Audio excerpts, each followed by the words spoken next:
This is your remote learning professional development sheet.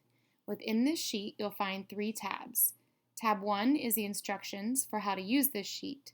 Tab 2 is a resource listing remote learning technology and pedagogy. And tab 3 is where you'll actually record and track your professional development. Tab 1 are the instructions that you heard me go over in our professional development classroom, the virtual classroom. So we will review those very quickly before moving into tab 2. This is a reminder that the purpose of this sheet is so that we can refine and make less frustrational our remote learning environment by increasing our knowledge in our pedagogy and how we teach online, and so that we can also make sure we are able to create a less frustrational environment for our students as well. By the end of this month and into August, we will be working slowly through each of the required and choice professional development methods. You'll see here that our required professional development is one of the most important. You'll see 4 of those: the actual Google Accounts for Education, YouTube, Screencastify, and virtual classrooms. Each of these are required because they directly influence our pedagogy and methods of how we teach and deliver lessons. There's a goal of proficiency within these based on follow-up works that you'll find. Within our choice professional development, you'll find that these are what you are selecting for yourself to increase engagement based on your classroom needs.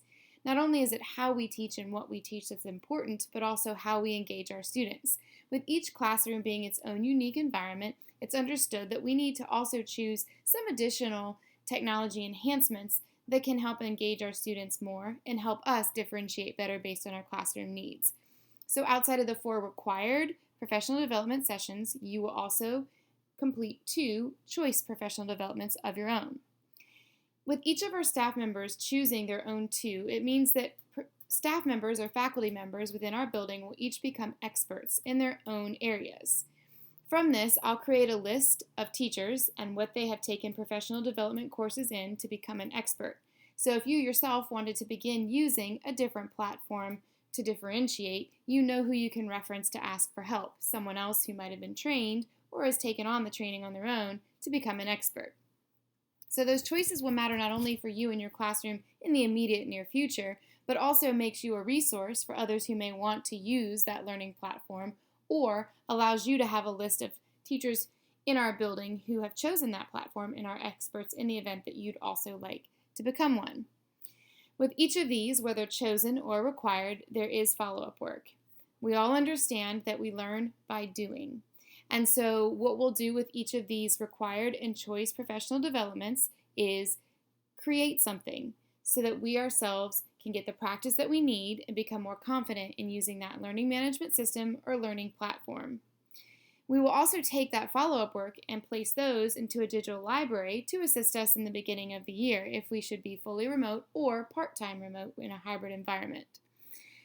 Those lessons on grace and courtesy, which are follow-up works, or normalization topics, which are follow-up works, will be something that each of us can use in our classrooms and our students can use as lessons as well.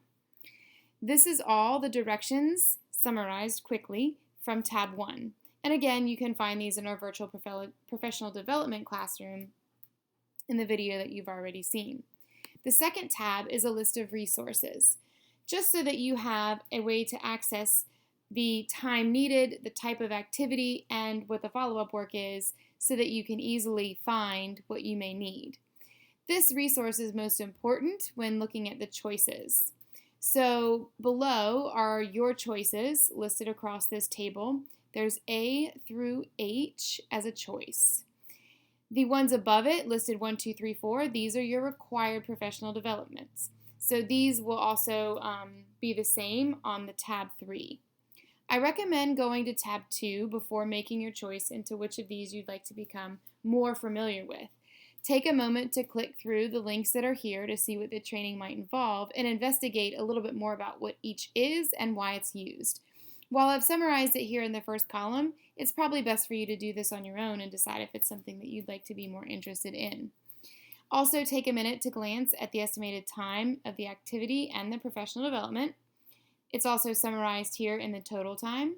And then required follow-up work for each piece is also noted. So you can take a quick look at some of the follow-up work that you might be doing. So for example, for Flipgrid, you would submit a copy of your certification to the head of school and instructional coordinator. And then if you wanted to do the next level, you would submit your next copy.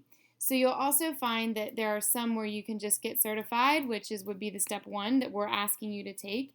And if you're eager to learn more, there's additional that's added for you. So if you wanted to advance your knowledge, you would have the opportunity.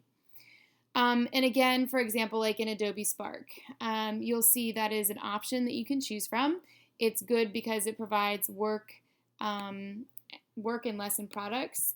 And then also, I kind of note for you that it's great if you have AIG, high achieving students, or if you're a middle school or upper elementary, this is a really good fit for you. So if you're someone who's more interested in differentiating, this might be a great option for you to become an expert in. So the 2 steps that you have to take to complete this choice of professional development are to watch the video about this PowerPoint, and then you can also refer to the PD slideshow that I've created from sitting through the PD myself. Combined, that's about an hour and a half. Then you're going to have a follow-up activity, so you'll see total is 2 to 3 hours here. You'll see that steps to completion and the required follow-up work are here for you. So you're going to be creating a Spark post, video, and page. The page is optional, choosing one of the topics to cover: proper hand washing, how to wear a mask, or keeping socially distant. These will help us educate students. You can refer to the CDC guidelines and place it in your PD tracker. So posting the links for your post, your Adobe video, and your page are with a follow-up work for this. The topic you see is, again, something that will help us school-wide. Your videos or your posts that you might create will help us place the proper documentation of how you hand wash, and also help us give lessons on that in our classrooms and around the school. So your follow-up work will be utilized school-wide in each of these. So that's tab 2. It's a place for you to get familiar, learn more about what you need to do in terms of follow-up work and time commitments. Tab 3 is where you actually track your own learning. So you'll see it's already been set up for you to where the required ones, 1, 2, 3, and 4, are up here. I've already filled out what you're learning in this PD session, how long this session will take you, and then also your learn by doing, so your steps in order to practice, and then how you submit your follow-up work. So on the left side of this, before this black line, is where you'll find all the information you need to carry it out and complete the professional development. To the right of this black line is where you post all your finished work. This is where the head of school and the instructional coordinator will be looking to see your completed work. It's where you'll insert your videos, insert your links, insert any work that it is that you have completed. For example, if you had chosen the Adobe that we had just read through, you would go ahead and type in, I chose the Adobe Spark, and the time I required, the date that I am finishing, and then my follow-up work will be posted over here. I would insert and if I wasn't remembering what I needed to do for Adobe Spark, I could easily click here and find out what that was. But we can simply just say, for Adobe Spark, I needed to submit an Adobe post, an Adobe video, and if I wanted to, a page. So over here is where I would put my link for my video, my link for my post, and if I wanted, a link for my page to submit my work. So this is an example of how you will track your professional development. You'll need to make sure that when you make the copy of this, you type your name in, the day you started, and the day you submit it. Each time you complete, this is a live sheet. So each time you complete a piece of your professional development, please put the date completed there and the submitted work over in the side. So that way, as the head of school and the instructional coordinator are checking in to see where we're at with professional development, we can see this live document as you've completed it. So please do not wait till you finished all 6. As you're moving through it, feel free to put the date completed. And then you'll also notice that over here I have examples of submitted work and notes. So anytime you have to add in a note or something that you needed to mention, you can add it into this column as well, next to your submitted work. So this is where you will actually record all of your completed work. In a quick recap, this is your copy of the Remote Learning Professional Development Sheet. As soon as you click on the link, it will force copy you, so you will be able to save this as your own. Tab 1 is for instructions. Tab 2 is a resource, most importantly, for those that you will get to choose from, because this is where the follow-up work is listed for you and the needs.